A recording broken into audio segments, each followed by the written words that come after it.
Hello friends, इस video में sprain and strain के बारे में जानेंगे। ये क्या होते हैं, इनकी ग्रेडिंग क्या होती है, इनके सिम्टम्स क्या होते हैं जिससे इनकी पहचान की जाती है। साथ ही साथ इसमें हम indication, contraindication, treatment and medicine के बारे में जानेंगे। तो आइए वीडियो को शुरू करते हैं। स्प्रेन यानी कि मोच, इसमें लिगामेंट की इंजरी होती है। इसमें लिगामेंट स्ट्रेच या टियर कर जाने की वजह से ये इंजरी होती है और स्प्रेन जैसी कंडीशन बन जाती है। हम लिगामेंट देख लेते हैं। लिगामेंट एक फाइब्रस कनेक्टिव टिश्यू होते हैं जो कि एक बोन को दूसरे बोन से कनेक्ट करते हैं। It is the fibrous connective tissue that connects bone to other bone. Sprain के मोस्ट कॉमन साइड जो होते हैं जहाँ पे ज़्यादातर चांसेस होता है स्प्रेन होने के, जैसे कि रिस्ट हो गया, एंकल हो गया, थम्स हो गया। अब हम इसकी ग्रेडिंग के बारे में देखेंगे। जैसे कि इसकी जो ग्रेडिंग को डिवाइड किया गया है 3 पार्ट में, grading first, grading second, grading third. जिसमें इसकी पहली ग्रेडिंग जो होती है ये माइल्ड होती है, जिसमें लिगामेंट के फाइबर स्ट्रेच कर जाते हैं लेकिन टॉर्न नहीं होते, यानी कि ब्रेक नहीं करते हैं। सेकंड ग्रेडिंग जो होती है ये मॉडरेट होती है, जिसमें लिगामेंट पार्शली टॉर्न कर जाते हैं, यानी कि ब्रेक कर जाते हैं। थर्ड ग्रेडिंग जो होती है वो सीवियर ग्रेडिंग होती है, जिसमें लिगामेंट कम्प्लीटली टॉर्न या रैप्चर कर जाते हैं। ये सीवियर ग्रेडिंग होती है। अब हम इसके कॉज देख लेते हैं। सडन फॉल, यानी कि कहीं से अचानक गिर गए तो स्प्रेन जैसी कंडीशन डेवलप हो जाती है। अनइवन सरफेस में वॉकिंग या रनिंग करने की वजह से स्प्रेन जैसी कंडीशन डेवलप होती है। और हम सिम्टम्स देख लेते हैं। इसमें सिम्टम जो होते हैं pain, swelling, limited movement around the joint. Joint में बहुत कम मूवमेंट होता है और जॉइंट्स में हम किसी भी तरह का वेट नहीं डाल सकते। Inability to put weight on the joint. अब हम स्ट्रेन के बारे में देखेंगे।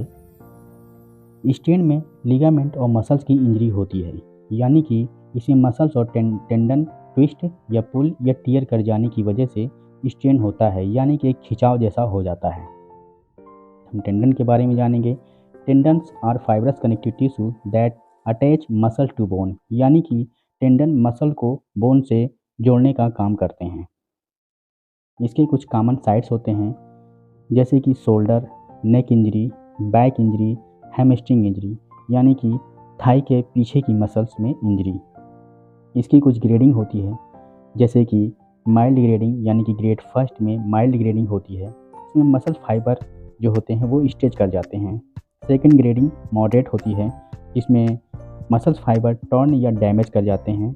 थर्ड ग्रेडिंग जो सीवियर होती है, इसमें रैप्चर कर जाते हैं मसल फाइबर, यानी कि कम्प्लीटली रैप्चर कर जाते हैं मसल्स इसमें। अब हम इसकी कॉज के बारे में देख लेते हैं।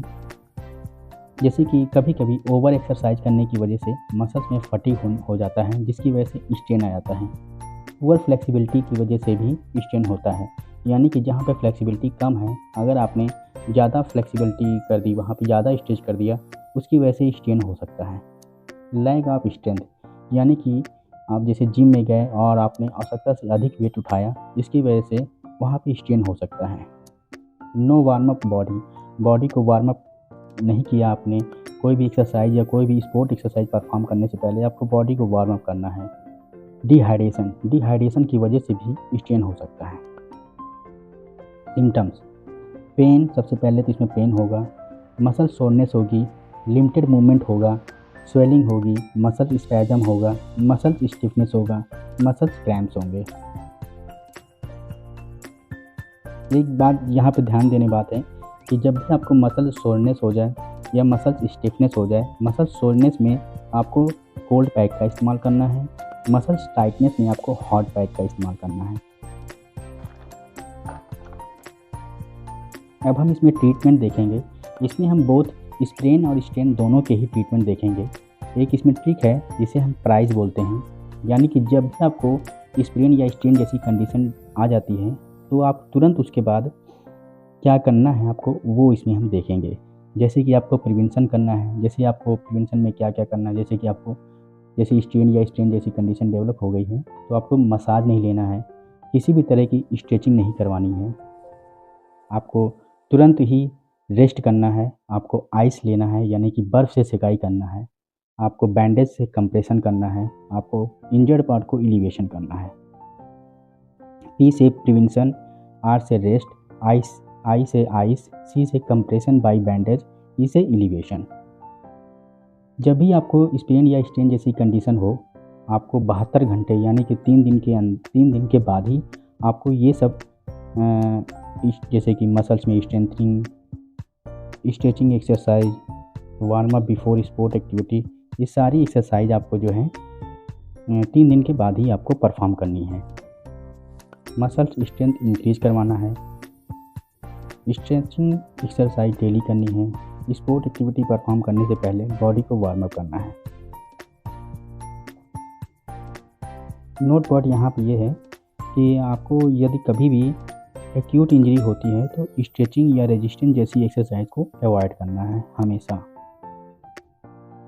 जब भी आपको स्प्रेन या स्ट्रेन जैसी कंडीशन आती है उसके तुरंत बाद आपको बर्फ़ से सेकाई करना है और 3 दिन के बाद ही आपको किसी भी तरह की स्ट्रेचिंग या स्ट्रेंथनिंग उस पार्ट में करवानी है।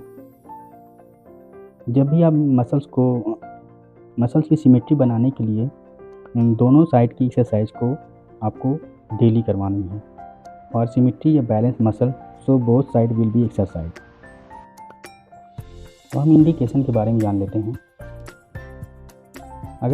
यदि हैमस्ट्रिंग या क्वाड्रिसेप्स जैसी मसल्स में किसी भी तरह का खिंचाव हो गया है तो आपको हर 2 घंटे में 20 से 20 मिनट तक आपको जो है आइस की सेकाई करनी है, यानी बर्फ़ की सेकाई आपको करनी है।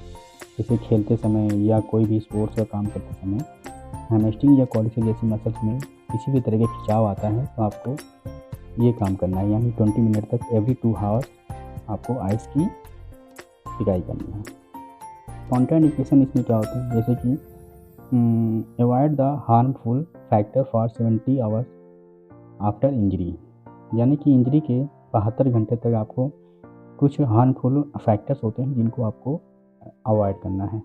जैसे एक ट्रिक है HARM यानी हार्म, यानी कि आपको हीट, S से हीट, A से अल्कोहल, R से रनिंग, M से मसाज।